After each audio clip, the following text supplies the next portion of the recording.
Bismillahirrahmanirrahim. How are you, 6th class? Alhamdulillah, I am fine. Now I start unit number 8 of this book, Countdown, usually used in the private schools. This unit is about the algebra. Now I start the basic important terms discussion about algebra. First of all we define the algebra. Algebra क्या है? सबसे पहले हम algebra की definition देखेंगे कि algebra क्या चीज़ है. अलजबरा, बच्चे अलजबरा से बहुत कंफ्यूज भी होते हैं, उनको बहुत डराया जाता है कि अलजबरा बहुत मुश्किल है या इस के क्वेश्चंस जो हैं वो डिफरेंट अननोन वैल्यूज़ की वजह से मुश्किल हो जाते हैं. तो ऐसा नहीं है. Algebra is the journalisation of the arithmetic. अब आप कहेंगे कि अरिथमेटिक क्या होता है? Arithmetic is the numbers.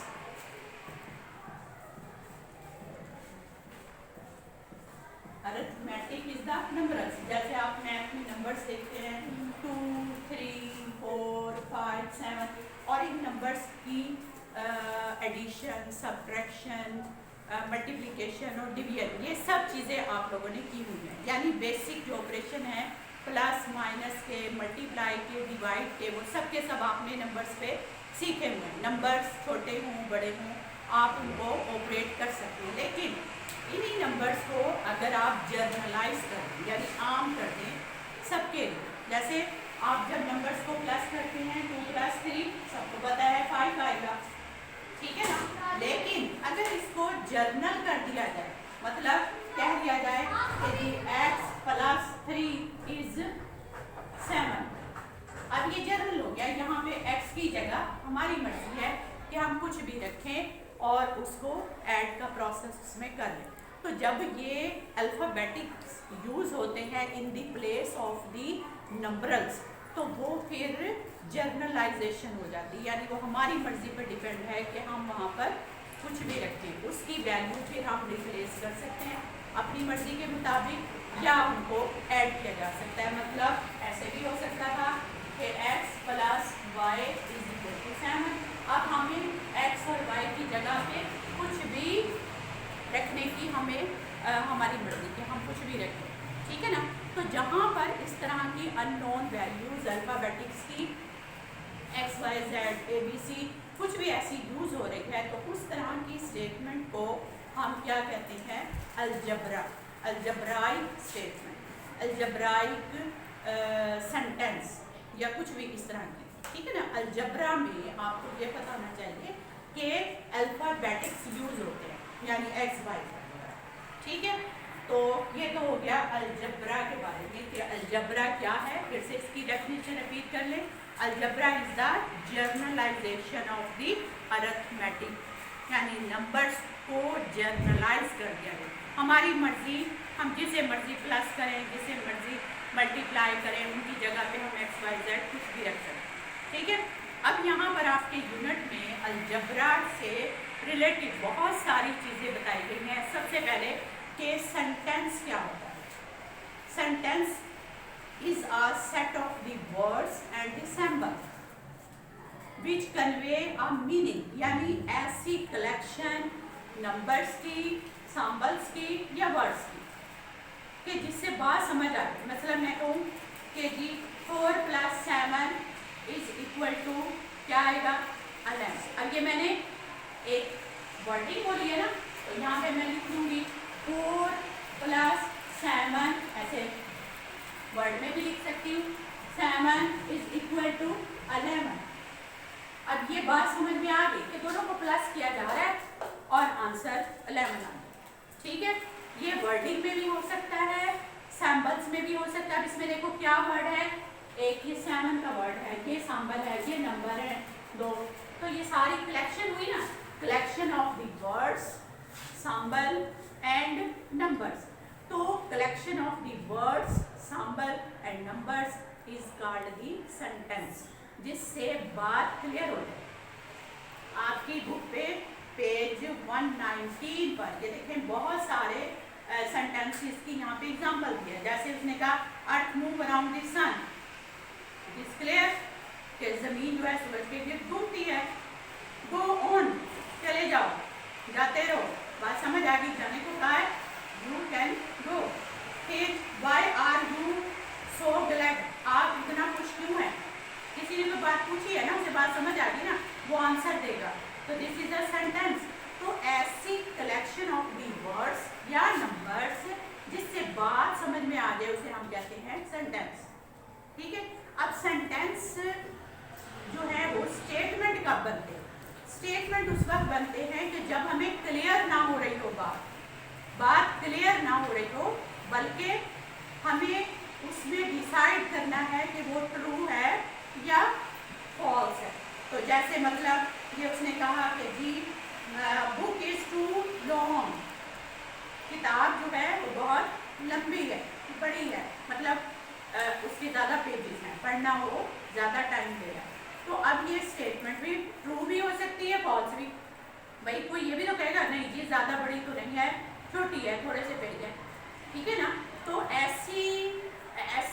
ऐसा सेंटेंस जिसके क्लियर होने में डाउट हो, हम फौरन से डिसाइड ना कर सकें, वो फिर होती है स्टेटमेंट, जिसमें हम ट्रू या फॉल्स की डिसीजन फौरन ना कर सकें। समझ आ गई? उसको हम क्या कहते हैं? स्टेटमेंट। तो स्टेटमेंट में फिर हमें बताना होता है कि इट इज ट्रू और इट इज फॉल्स।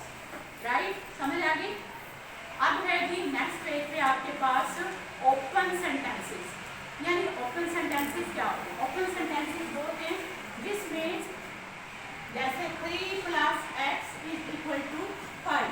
अब यहाँ पर हम ओपन है, हमें इजाजत है कि हम कुछ भी रखें, कोई भी वेरिएबल x या y यूज हो रहा है तो वो ओपन सेंटेंस है। ठीक है, जिसमें वो x y भी दे सकता है, कभी कभी ना ऐसे ब्लैंक भी छोड़ देता है, प्लस ऐसे यहाँ पे एक डब्बा सा छोड़ दिया 5। अब ऐसी स्पेस जो अननोन छोड़ी हुई है वहाँ पे वो सेंटेंस फिर क्या कहलाएगा? ओपन, क्योंकि उसमें हम पहले उसकी वैल्यू रखेंगे, फिर ही जाके हम डिसाइड करेंगे कि वो ट्रू है या फॉल्स। समझ आ गई बात? चलिए ये चीज़ थी। नेक्स्ट अब हम आते हैं एक्सरसाइज की तरफ। ये एक्सरसाइज हमारी 8A है, जिसमें सारी ऑब्जेक्टिव चीज़ें जो मैंने अभी आपको थ्योरी में बताई हैं वही चीज़ें आपने यहाँ पर आंसर करनी है कि ये स्टेटमेंट्स या सेंटेंसेस जो हैं वो ट्रू हैं या फॉल्स है। तो सबसे पहले आपने फर्स्ट स्टेटमेंट को देखना है। उसने कहा 0 इज अ होल नंबर। अब आपको पता है होल नंबर में 0 होता है, तो ये सेंटेंस क्या है? ट्रू है। ठीक है, तो आपने इस क्वेश्चन नंबर 1 में हर सेंटेंस के आगे ट्रू या फॉल्स लिखना है। ठीक है, तो इसको कैसे आप सॉल्व करेंगे ये आपने अपनी बुक के ऊपर ही, फॉल्स के लिए आप F लिखेंगे। ठीक है, कुछ बच्चे जो है ना टिक और क्रॉस लगा देते हैं, ट्रू को ऐसे टिक लगा देते हैं, फॉल्स को यू। तो ऐसा नहीं करना, क्योंकि टिक और क्रॉस टीचर लगाती है, जब वो चेक करती हैं तो वो लगाएंगे। आपने ट्रू की जगह टी लिखना है, फॉल्स की जगह एफ लिखा है। अब आपने ट्रू की जगह ऐसे टिक लगा दिया, अब टीचर ने भी टिक लगाना है। आपने ये फॉल्स है, इसकी जगह आपने टिक लगा दिया कि नहीं जी ये सही है। अब टीचर ने उसे गलत करना है, तो टीचर ने तो ऐसे लिखना है। अब कंफ्यूज हो गया ना ये चीज, तो आपने ये सैंपल यूज नहीं करने ट्रू फॉल्स की जगह। अक्सर बच्चों को देखा गया है कि वो टिक और क्रॉस लगाते हैं, तो ये गलत है। आप शॉर्ट में टी और एफ लिख सकती हैं, वरना अगर टाइम हो आपके पास तो पूरे स्पेलिंग लिखा करें, ट्रू एंड फॉल्स। राइट? अब मैं आपको ये स्टेटमेंट पढ़ती जा रही हूँ और इसकी ट्रू फॉल्स की जो है शॉर्ट में हम इसको आंसर करेंगे। जल्दी जल्दी आप अपनी बुक्स पे ये फिल करें। सबसे पहले ट्रू फॉल्स नंबर 1 जी 0 is a whole number, true. Number 2 second है हमारे पास 5 + 9 = 8 माइनस, यानी 5 + 9 = 18 - 5। अब देखें 5 और 9 क्या होते हैं? 14 होता है। 18 में से 5 माइनस करें तो क्या आता है? 30। तो क्या ये ट्रू है? No, it is false. तो आप इसकी जगह पर फॉल्स एफ लिखेंगे। नंबर 3 थर्ड उसने कहा 2 इज ओनली इवन प्राइम। अब इसमें आपको दोनों बातें पता होना चाहिए कि प्राइम क्या होते हैं और इवन क्या होते हैं। इवन नंबर वो होते हैं जो 2 पे डिविजिबल हो, और प्राइम नंबर वो होते हैं जिनके डिवाइजर सिर्फ 2 होते हैं, यानी या तो वो अपने आप पे डिवाइड होता है या फिर 1 पे।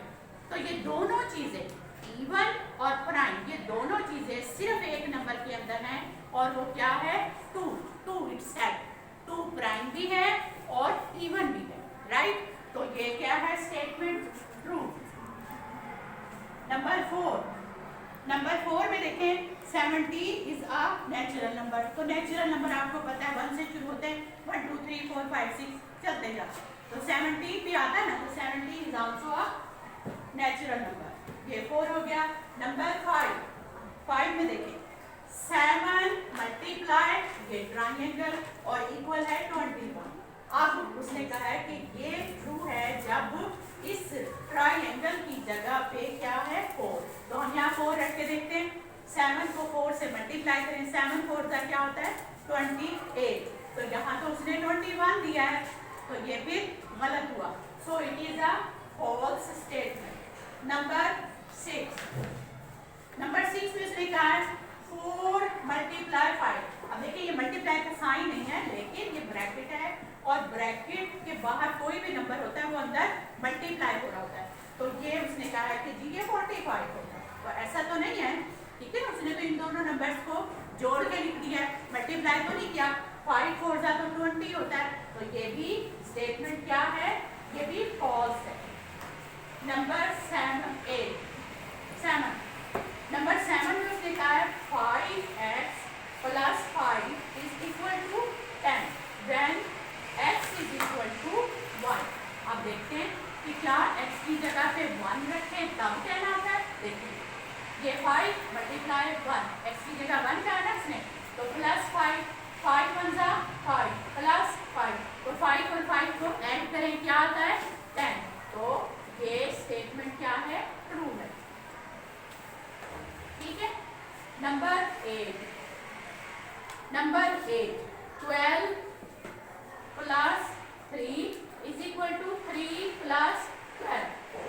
दोनों तरह से आप प्लस कर लें, 12 में 3 को प्लस कर लें या 3 में 12 को प्लस कर लें, आंसर एक ही आता है यानी 15। तो ये स्टेटमेंट क्या है ट्रू है। लास्ट है हमारे पास 9 0.5 = 1/5। अब देखें ये बहुत ही इम्पोर्टेंट स्टेटमेंट है। इसको थोड़ा सा अगर आपको सॉल्व करने का तरीका भी मैं बता दूँ। जब भी कोई डेसिमल वैल्यू होती है ना, उसको हम कैसे ख़त्म करते हैं, पहले हम उसका पॉइंट ख़त्म करते हैं और उसके नीचे 0 लगाते हैं। अब हम इसको कैंसिल करेंगे, 5 1 = 5 5 2 = 10। तो ये तो आता है 1/2, जबकि उसने कहा है जी 1/5 आता है। तो ये तो फिर गलत है ना, फॉल्स है। So it is false. ये थे हमारे ट्रू फॉल्स, जिसमें बहुत ही इम्पोर्टेंट ऑब्जेक्टिव कंसेप्शनल चीज़ें आपको बताई गई हैं, जो आपको पूरी से हमें डिस्कस की। Next question. हाँ जी, अब नेक्स्ट हमारे पास क्वेश्चन है, क्वेश्चन नंबर 2, जिसमें उसने कहा है replace the letter by numbers to make the statement true. यानी यहाँ पर आपको कोई भी अननोन स्पेस छोड़ी हुई है, वहाँ पे उसने कोई लेटर लिखा हुआ है, कभी कोई सिंबल लिखा हुआ है। वो कहता है कि ये स्पेस जो है वो फाइंड करनी है। असल ये है क्वेश्चन आपका अलजेब्रा का। इसका फर्स्ट पार्ट करते हैं। हमारे पास है x + 2 = 9। इस तरह के क्वेश्चन आपके शॉर्ट क्वेश्चन के तौर पर आते हैं एग्जाम में, 2-2 नंबर के 2 मार्क्स के शॉर्ट क्वेश्चन है। सिंपल आपका कैसे आएगा क्वेश्चन, सॉल्व दिस। इसको सॉल्व करें। सॉल्व करने का मतलब क्या है कि इसमें जो भी unknown value x y z आ रही है वो वैल्यू आपने फाइंड करनी। अब इसको फाइंड करने का क्या तरीका है कि उसको हमने सेपरेट करना होता है, मतलब अलग करना है। उसके साथ कुछ भी प्लस हो रहा है, माइनस हो रहा है, मल्टीप्लाई या डिवाइड हो रहा है, उसको हमने दूसरी साइड पे, इक्वल के दूसरी साइड पे लेके जाना है बाय द ऑपोजिट प्रोसेस। ठीक है, ऑपोजिट प्रोसेस, प्लस का माइनस है, माइनस का प्लस है, मल्टीप्लाई का डिवाइड है और डिवाइड का मल्टीप्लाई। तो इसको स्टार्ट करते हैं। इसमें देखिए x के साथ कुछ ऐड हो रहा है, इसको हम दूसरी तरफ लेके जाएंगे।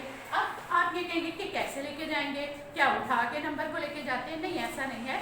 हम कह देते हैं कि जी नंबर को दूसरी तरफ ले जाएं, लेकिन होता क्या है, असल में हम उसका ऑपोजिट प्रोसेस कर रहे होते हैं। वो कैसे करते हैं, यानी वही नंबर जो यहाँ ऐड हो रहा है उसी को हम दोनों साइड पर माइनस कर देते हैं। ये देखें, 2 को मैंने यहाँ भी माइनस कर दिया, यहाँ भी। अब यहाँ प्लस और ये माइनस, ये कैंसिल हो गया, तो हमारे पास यहाँ x बच गया सिर्फ, और 2 देखें उस तरफ चला गया, ठीक है ना। तो डायरेक्ट आप इसको उधर ले जाएं, ये भी कह सकते हैं, या आप यहाँ पर इस तरह भी कर सकते हैं, यानी माइनस ऑन बोथ साइड 2। अब हमारे पास यहाँ 9 में से 2 को माइनस करना है, क्या बचेगा, 7, ठीक है। तो ये हमारे पास इसका सलूशन आ गया, आंसर आ गया। देखिए 1 2 स्टेप में, तो 2 मार्क्स का ये शॉर्ट क्वेश्चन है, बहुत ही आसान है। सेकंड पार्ट, इसी का सेकंड पार्ट अब आपको समझ आ गया होगा, जल्दी जल्दी हम कर लेते हैं। 7 minus p is equal to 2।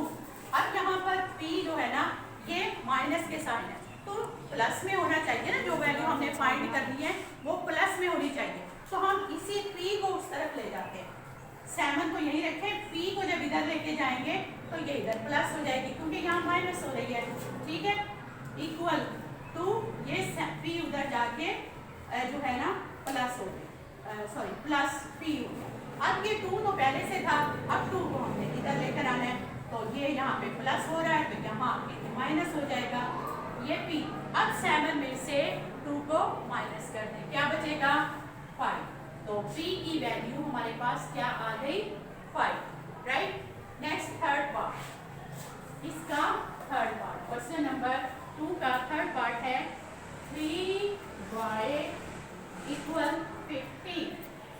अब यहाँ देखें, हमारे पास अननोन वैल्यू जो है y है, जिसे हमने फाइंड करना है, उसके साथ 3 मल्टीप्लाई हो रहा है, जाहिर है कोई साइन नहीं है बीच में और वो मल्टीप्लाई हो रहा है। तो हमने क्या करना है, 3 से दोनों तरफ डिवाइड कर दें, ये 15 है, 15 को और 3y को 3 से डिवाइड कर दें, ठीक है ना, क्योंकि मल्टीप्लाई हो रहा है तो हम डिवाइड करेंगे दोनों साइड पे। तो ये माइनस से 3 से 3 कैंसिल हो गया, यहाँ y बच जाएगा, और यहाँ पर 3 1 3 और 3 5 15।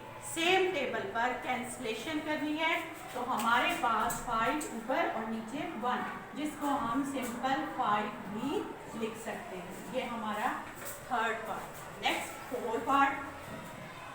फोर्थ पार्ट में हमारे पास है 45 डिवाइड x इक्वल है 5। अब देखें, सारे ही बेसिक ऑपरेशन यूज हो गए हैं। यहाँ पे कुछ प्लस हो रहा था, यहाँ पे कुछ माइनस हो रहा था, यहाँ पे मल्टीप्लाई हो रहा था, और यहाँ अब डिवाइड हो रहा है। तो 4 ही बेसिक ऑपरेशन है हमारे पास। मैथ के चारों बेसिक ऑपरेशन यहाँ पे अननोन के साथ आ गए हैं। अब आपने देखना है कि ये पहले इसको ना आप डिवाइड की फॉर्म में लिख दें, ऐसे डिवाइड x इक्वल ये 5। अब 5 के नीचे कुछ भी नहीं, तो आप इसके नीचे 1 लिख सकते हैं, ठीक है। ये हमने इसको क्वेश्चन की फॉर्म में लिख लिया। अब ये जो अननोन वैल्यू है वो नीचे है, तो इसे लीनियर में लाने के लिए ना हम इसको क्रॉस मल्टीप्लाई करेंगे। तो यहाँ पे आप लिखेंगे बाय क्रॉस मल्टीप्लिकेशन,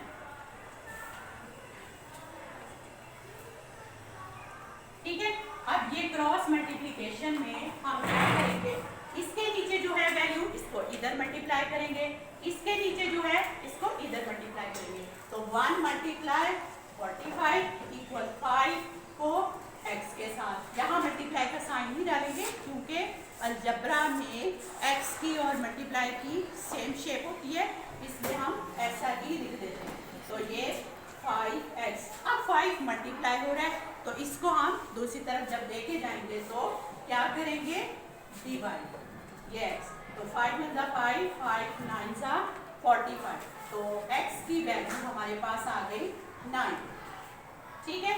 ये हमारे अननोन थे जो हमने फाइंड कर लिए। इसमें जो है ना ऊपर शॉर्ट जो स्टेटमेंट्स थी जिसमें मैंने आपको ट्रू फॉल्स करवाया, उसके अंदर एक ऐसी थी स्टेटमेंट जिसको हम सॉल्व करें तो फिर आंसर निकाला जा सकता है। वो शॉर्ट क्वेश्चन के तौर पर आ सकता है।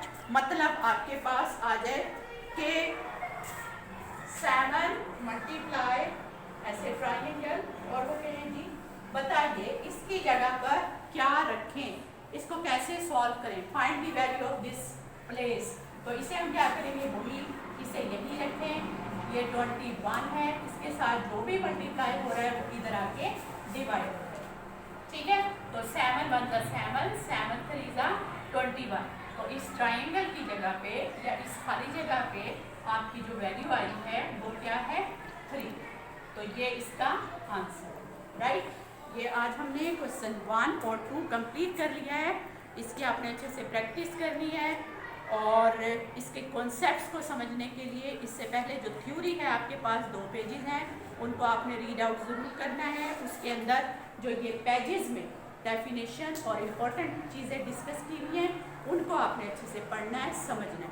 अभी आपके लेवल पे डेफिनेशन पेपर में नहीं आती, लेकिन ये कॉन्सेप्ट्स हैं, इनको समझना ज़रूरी है। इसको समझे बगैर आप ये चीज़ें सॉल्व नहीं कर सकते। ठीक है, चलिए दुआओं में याद रखिएगा। अल्लाह हाफ़िज़।